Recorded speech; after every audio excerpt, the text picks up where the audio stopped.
Welcome to the preaching ministry of First Cumberland Presbyterian Church of Chattanooga. This recording is simply the sermon portion of our worship service. To experience our full worship service, we encourage you and invite you to join us Sunday morning at 11 in our beautiful sanctuary located at 1505 North Moore Road.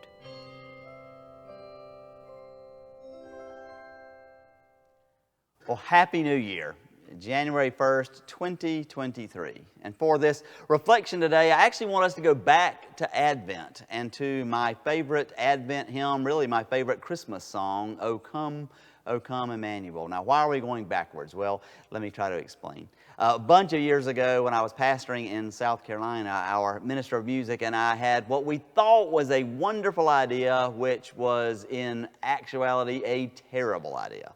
We decided that during the season of Advent that we would only sing Advent hymns and hold off on all of the Christmas hymns until Christmas Eve and then the first Sunday after Christmas.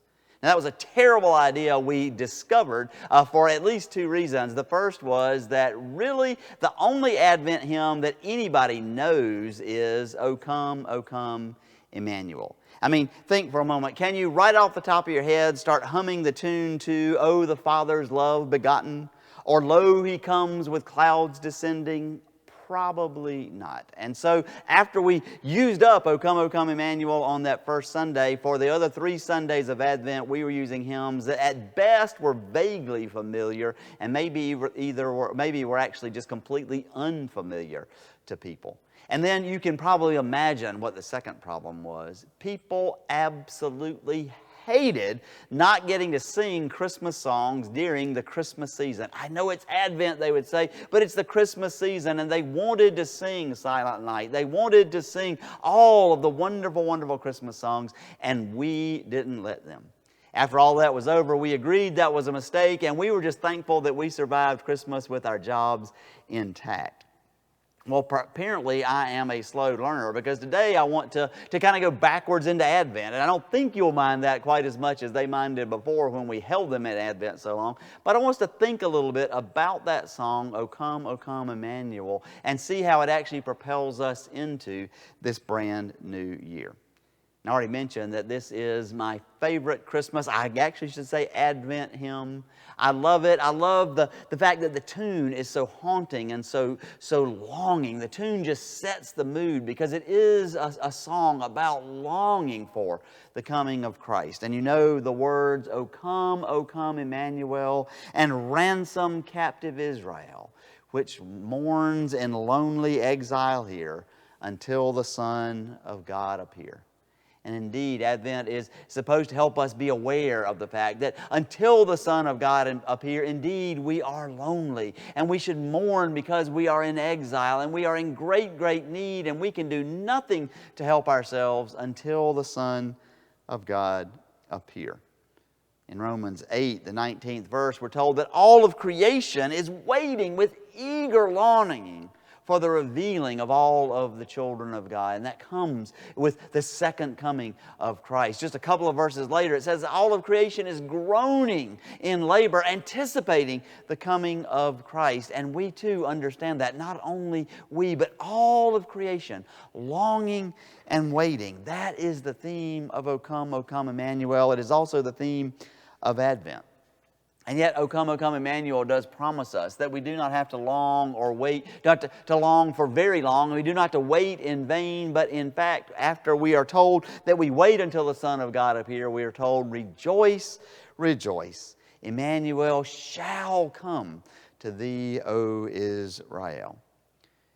This past Christmas season, Advent and Christmas season, I was listening to a podcast called Hark. And once a week, they would come out with an episode, and they would spend an hour or more going into great depth on the history and the tune and the use of different Advent and Christmas songs. And I was so thankful that this year, one of the ones they chose was O Come, Emmanuel, because I love it so much, and I learned a lot about it. It is an ancient Christmas song, originally conceived in the 9th century, the 800s, maybe even as early as the 700s. And it was originally written in Latin And it was the last in a series of 7 songs, and they're called the O antiphons because each of them begins with the word O. O come, Emmanuel. Each of them began with the word O. And they would sing these 7 songs, one after the other, each of the 7 days before Christmas Eve. And so on the 7th day before Christmas Eve, they would sing O Wisdom. And then on the 6th day before Christmas Eve, they would sing O Wisdom, and then they would sing O Adonai, which of course is a word for God. And then on the 5th day, they would sing O Wisdom, O Adonai, and then O Root of Jesse. And then on the successive days, they would add to it O Key of David, O Dayspring, O King of Gentiles. And then finally, on Christmas Eve, they sing O come, Emmanuel. And you may remember the word Emmanuel means God with us. O come, God come and be with us. And on Christmas Eve, they sing that. And so indeed, on Christmas Eve, we can say that rejoice, rejoice, O Israel, because the Son of God will appear very, very soon. Very, very soon. Emmanuel shall come to thee. As each day passes, the anticipation grows, maybe the longing grows, maybe even as it says in Romans 8, the groaning grows until Christmas Eve when we can almost not stand it anymore because we know that Emmanuel is almost here. And that makes O come, Emmanuel just the perfect song for this because it promises hope, and yet the hope is not quite there yet. However, those 9th century monks, they had some tricks up their sleeves. And when they composed these 7 O antiphons, they put a little secret in there. When I was growing up, there was this rumor that was running rampant that had everyone's parents terrified that rock and roll bands were putting hidden messages in their songs. And if you played the albums backwards, you could hear these satanic messages that the rock and roll bands were putting in their songs. And we now know it was a part of what people call the satanic panic. And it really was more about hysteria than it was about history. But those 9th century monks kind of put in a backward message in those O antiphons, those 7 O antiphons. If you take, starting with O come, Emmanuel, the last one, and work your way backwards, and take the first letter in Latin from the first word after the O and go backwards, you come up with the Latin phrase, ero cras. So you go back, those are 7 letters, E-R-O-C-R-A-S, and you get the phrase ero cras, and in English that means, I come tomorrow. So here we are, longing, singing, groaning for the coming of Christ.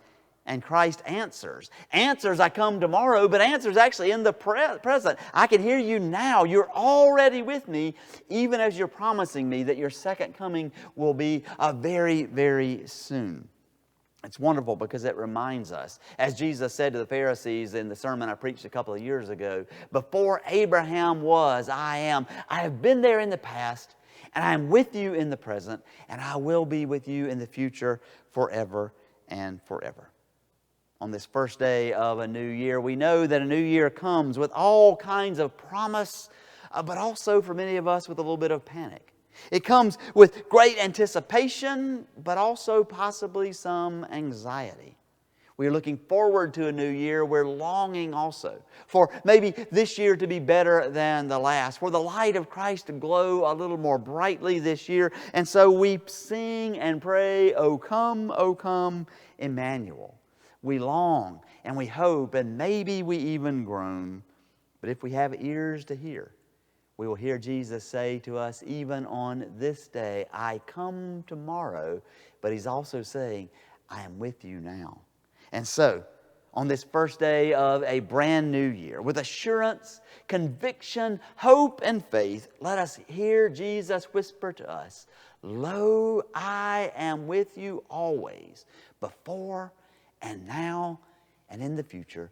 Lo, I am with you always, even until the end of the age. Amen. Happy New Year.